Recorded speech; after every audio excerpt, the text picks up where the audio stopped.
பணியார மாவை நல்லா கலக்கிக்கோங்க. இதில் கொஞ்சம் மஞ்சத்தூள் கூட போட்டுக்கிடலாம், சூப்பராக இருக்கும். நான் எதுவும் போடல, கேரட் கூட போடல. ஏற்கனவே ஒரு வீடியோவில் நான் கேரட் போட்டிருக்கேன்.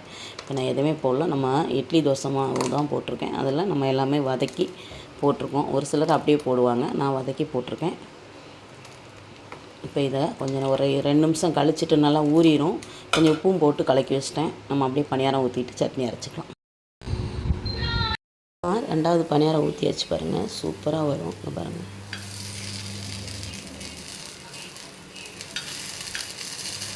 நானே வீடியோ எடுக்கிறதுனால அது அப்படி தான் வரும், தப்பாக நினச்சிக்காதீங்க. பணியாரம் சூப்பராக இருக்கும் இந்த பணியாரம். ஆனால் நீங்கள் வந்து இது நான்ஸ்டிக் தான்.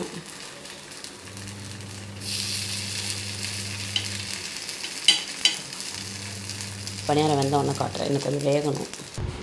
இன்றைக்கி காலையில் நம்ம வீட்டில் பிரேக்ஃபாஸ்ட் என்னென்னு பார்த்திங்கன்னா, சூடான நல்ல கார பணியாரம் பாருங்கள், சூப்பராக இருக்கும். இந்த பணியாரம் இட்லி மாவில் வெங்காயம், கடுகு, உளுந்தம்பருப்பு, கடலைப்பருப்பு, உளுந்தம்பருப்பு, கருவேப்பிலை, பச்சை மிளகாய் எல்லாம் போட்டு நல்லா வதக்கி இட்லி மாவில் போட்டு ஒரு 10 நிமிஷம் ஊற வச்சுட்டு அதுக்கப்புறம் நம்ம வந்து பணியாரக்கல்ல ஊற்றி எடுத்தாச்சு. சூப்பராக இருக்கும் பார்த்துக்கோங்க.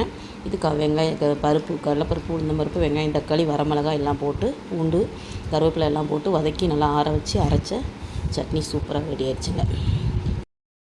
நம்ம வீட்டில் ஈவினிங் ஸ்நாக்ஸ் பாருங்கள், நம்ம கொடுக்க வேண்டியவங்களுக்கு நம்ம பார்த்திங்கன்னா கார பணியாரம், கேரட்டு, வெங்காயம், கடலைப்பருப்பு, உளுந்தம்பருப்பு, அதுக்கப்புறம் பார்த்திங்கன்னா இட்லி மாவு, கொஞ்சம் ரவை, அதுக்கப்புறம் கொஞ்சம் கோதுமை மாவு எல்லாமே 3 கலக்கி வெங்காயம், கடலைப்பருப்பு, உளுந்தம்பருப்பு, அதுக்கப்புறம் கேரட்டு, பச்சை மிளகாய் எல்லாம் கருவேப்பிலெல்லாம் போட்டு நல்லா வதக்கி மாவில் கலந்து இட்லி மாவில் கலந்து ஊற்றி பணியாரம் சுட்டாச்சு. சூப்பராக இருக்குது பாருங்கள், நல்லாயிருக்கும் இந்த பணியாரம்.